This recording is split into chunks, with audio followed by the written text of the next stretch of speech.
Okay, so just to get straight into it, in terms of recommendation, yes, I do recommend this novelization, especially for people who love the movie. Even if you're not a big reader, I would still say at least give this book a try. Even just knowing that you love the film, and that way, when you're reading this novelization, you have all the actors, you have the music, you have the visuals of everything. So when you read, it makes the whole experience a lot better. Because you kind of get two, you're getting two mediums for one story, in that it's both written down, and then you got your the memories of the movie in your mind while you're reading it. For people who haven't seen the movie, and this is just a personal preference, I am one who watches adaptations first, and then I read the novels. I don't even know if this is the right way to say it, but I'm a visual reader. I don't think that makes sense, but when I read stuff, I visualize like everything, and I want to, and I try to hear how the characters are speaking, or the sounds that are described in certain scenes. So when I watch adaptations and then I read the book versions of these movies or TV shows, I have the actors' faces, I have their voices, I have the music, I have the scenery, whether it's I have, yeah, the vivid imagery of real world or real life scenery, or if it's animation, then I have the animations to visualize while I'm reading. So in that aspect, I do recommend reading or watching the movie first. But if you want to go in completely blind, I would say read the book first and then watch the movie. I think overall, people who aren't in my minority will enjoy that experience first of reading the book and then watching the movie, because there's a lot more details in this book that we don't necessarily catch in the movie, especially if you're watching the movie for the first time. Yeah, definitely read the book if you're into the details and all the little things that may be missed on just a one time viewing of a movie. Okay, so I'm not entirely sure if this is an actual publishing house, Arcane Publishing, which published the book In the Mouth of Madness and all the other Sutter Kane's books within the novel and the movie. And it says on here, Arcane Publishing. I don't know if Arcane is actually real, if they made this website for the purposes of the release of this book, but you see the CEO Jackson Harglow, which is a character in the Mouth of Madness story. So that was kind of interesting. I don't know. I need to do a little bit of research to see if this is like legit, or if this is just like oh, it's Echo Horror. So Echo Horror, I believe. Okay, so maybe it might be Echo Horror Publishing using the name Arcane Publishing just to add a little meta to the whole novelization. However, hopefully, so my hopes are that this novelization does really, really well in terms of sales. That way, maybe it'll incentivize whoever is Echo Horror, Arcane Publishing, whoever is the money man in this situation, to actually publish the other Sutter Kane books and just make a whole series of it. This the In the Mouth of Madness isn't that long. It's like what, 200 and, yeah, less than 300 pages. So it's very manageable to read, very, very quick to read. I don't know the cost of it, but I think it would just be a cool project. I don't know, even if it's like a Kickstarter project, that would be really cool. I would put money into that to read his other books. Okay, so it's Echo On Publishing. Echo On, Echo Horror. So they publish a lot of novelizations of horror movies. I can't seem to find who the actual author is of In the Mouth of Madness, just to kind of give them credit. I'm gonna keep looking around, and then I'll once I find whoever wrote this actual book, yeah, put their name in it, give them credit for it.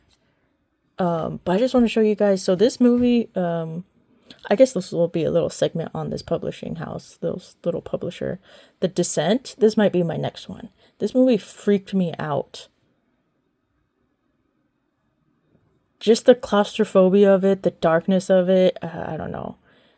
I think this might be my next horror novelization, but apparently they have a lot. Let me just quickly show you guys.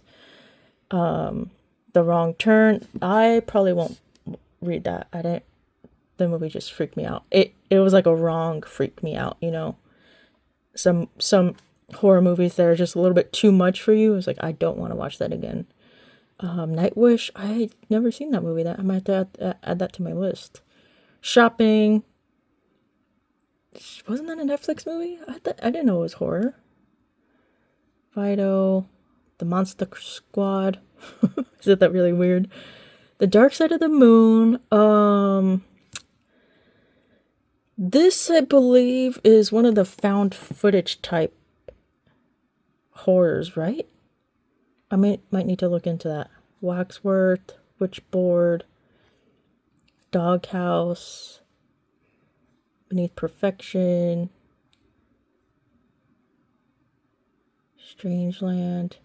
So you got a lot of like a mixture of old school horror movies and newer 21st century horror movies. The First Power, The Gate.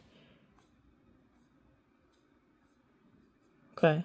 Yeah, it seems pretty cool. I'm definitely looking forward to the Descent one. Maybe the Dark Side of the Moon as well. But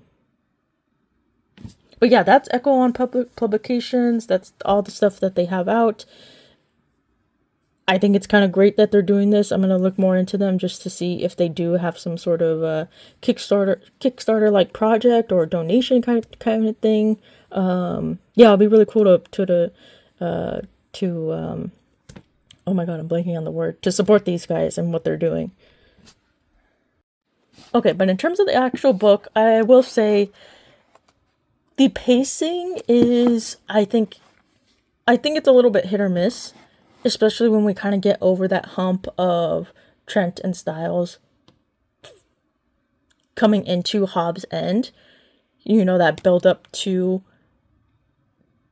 getting into this fictional town where we have yet to see all the monstrous changes. But this is how I kind of feel also in the movie. So this isn't like a con against the writer and the writing style, but this is just how the story is, and you could kind of feel it a lot more within the novelization. So once they get into Hobbs' End, there's kind of like a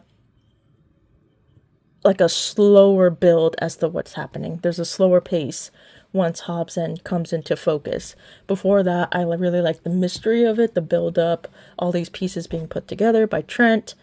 You kind of feel like Styles, knows a little bit more than she's telling Trent, and we learn that later on. I should probably say in the beginning that there's going to be spoilers. I have to remind myself to make that edit.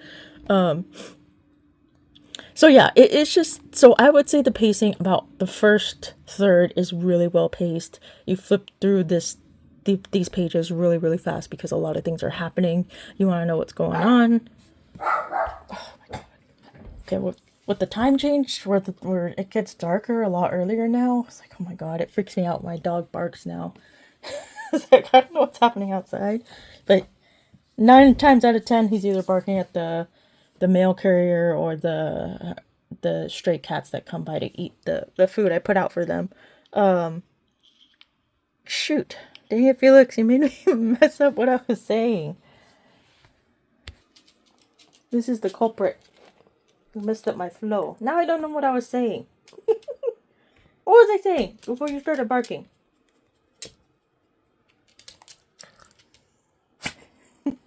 Okay, the pacing. So I would say the first third is definitely the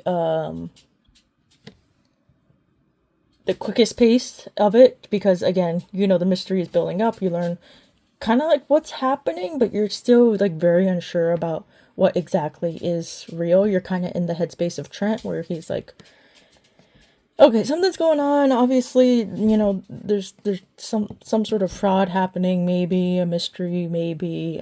So let me figure this out. And you're kind of with Trent. The second third is when things start coming together, but we're still very unsure as to what is happening. This is the part where we're in Hobbs End, and all these fictional characters are being introduced to us, or to Trent, and Trent is trying to figure things out to see if all these people are actors, if the entire small town was created by Hollywood magic. So we're still kind of there with Trent trying to figure things out. But we see we're starting to see how, there's no way this could be Hollywood magic with all the craziness that's happening. The last third, I would say, and this is again a critique mostly on the movie, not necessarily on the writer of this book, because they're just, it's a novelization of the movie, and I've always felt this way about the movie. I think the last third, it doesn't really live up to the build-up.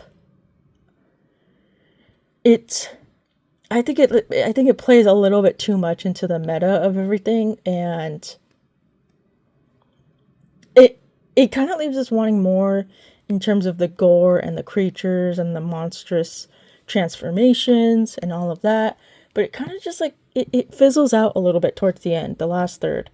But I don't know. I don't want it to deter any new readers from reading it, or fans of the movie from reading it, because I mean, obviously, if you're a fan of the movie, you know how the pacing goes in the movie and how things pan out in the end. So I will say that about the pacing, it's really fast paced. There is, I would say, it goes kind of up and then it goes straight, whatever that means. In terms of the actual writing, the author, whose name I'm doing this all in one sitting, so I'm gonna find the author's name and give them credit, and I'm gonna paste it everywhere. I would say in terms of the actual writing, I think it's pretty fantastic. There's nothing wrong with it. There's no unnecessary additions to add like tension between Trent and Styles, which is something that was a little bit present in the movie, and the author definitely shows that, but doesn't take the initiative to build on top of that unnecessarily. So I was very happy about that. I was like, I don't know. It could have been something that was, done, but so another good thing about the writing is that there's little bits of things that we don't see in the movie because it wouldn't make sense to bring it about. One of them is when Trent buys all the Sutter Kane's books and is reading them to research what the heck these books are about. When he's in his apartment and reading them, so there's this passage: his face grimaced with revulsion at a particularly nasty passage, a woman giving birth to a sludgy beast. Teeth first, it was vile and brutal and brilliant and vile. So that was something I really enjoyed. Just these small little additions of detail we can't necessarily see in the movie because it wouldn't make no sense. I mean, Trent wouldn't read this passage out for the audience to understand what's in Sutter Kane's writing. So I really like this aspect of it because we kind of just see a little bit more into what exactly Sutter Kane is writing, whereas in the movie it's a little bit vague. We know his writings are doing something to the readers. We're just not necessarily how in terms of Kane's writing and what exactly he is writing. So having a specific passage that we kind of could visualize is something that I found really interesting and appreciative of. Oh, another thing. I don't know why I didn't start with this. So in the book, we actually have these little segments of italics, which are actually Sutter Kane himself speaking to both us and in a meta way of talking about Trent specifically. I don't think he ever talks about Styles in these little italic areas, but it was super interesting. And the beginning of the book actually opens up with Sutter Kane's perspective. as he's watching the printing press and his books being printed and going out into the world. And I thought it was an interesting addition. I when I read it at first, I was like, what? Wait, this is actually Sutter Kane. Like talking to us, or talking, not necessarily talking to us, but he's just there present within the story, as if he's kind of like hovering over everything, and kind of adds another layer to the meta of him writing writing everything that's being told. I've always had trouble. I've always had trouble explaining what exactly is going on in Mouth of Madness. It's like a book telling the story of what is happening. I guess which is what books do. I just described the concept of a book. But anyway, for people who are coming from the movies, yeah, you'll definitely find it a little bit interesting. It was a little bit out of place at first, but then I kind of started liking it. I was like, okay, this is kind of cool, seeing exactly what Kane is thinking in terms of these different parts throughout the story. He doesn't come into the story that often. I think there's maybe like 5 or so. Oh my god. Okay, that made me freak. That scared me a lot. Okay, Felix, it's okay. Oh my god, it was the mail. Oh my god. So I have an outdoor camera. Oh my god, yeah, that freaked me out. God. Okay, so let me just go through my little tabs here. Hold on. Okay, so there was a little bit of just one confusing moment within the book for me. So at the beginning of Trent and Styles' road trip to find Hobbs End, they rent a car, but in this passage we learn that the scene in the car where he does the little air honking thing to scare Styles because she's sleeping. We're kind of given like a confusing tidbit about him, Trent keeping the small air horn, the sort that belonged at cheap stadiums and frat parties, in the glove box. But the car is a rental, so I was like, what? Like he brought the air horn with him and put it in there for purposes of Styles just sleeping. It's just a very, very, very small moment of confusion, and I moved past it pretty quickly, but it was confusing enough where I had to earmark it, or what is it called? Dog marking? Earmarking? The passage. But yeah, it's just a very small detail. I think it was probably the only thing I found confusing in terms of writing in the entire book. Okay, so this passage, I'm glad I earmarked this, because like it definitely sums up what the story is about much better than I could ever do. So he gave her a look. It terrifies you, even though it's not real. I get spooked but terrified. It's not real from your point of view, and right now reality happens to share your point of view. What scares me about Kane's work is what might happen if reality shared his point of view. What's that supposed to mean? Trent kept one eye on the road. How can reality share a fictional point of view? So I think that pretty much sums up what exactly happens in this story. We have this writer. He somehow is able to communicate or summon these ancient gods, and through his writing turns people into monsters. And the more that happens, the world around it becomes something of a dark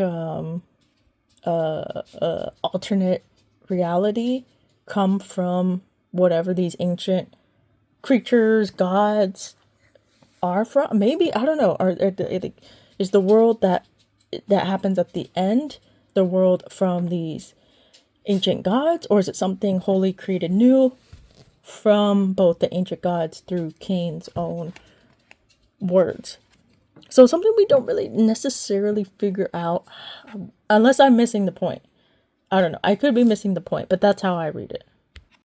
So I was going to do a section on small differences between the novelization and the movie, but I figured since I imagine a lot of people who are fans of the movie are going to, are the primary ones who are going to be maybe looking for videos on the novelization. So I kind of want to keep these small changes a little bit of a mystery. That way, when other people read it, they could kind of see the differences and decide whether or not they they think it's a good addition to the book, or maybe it's like not so much. But it's like maybe a handful of differences compared to the movie that I noticed. But I'll end on this in that I hope that this book sells well enough to where Echo on Publishing considers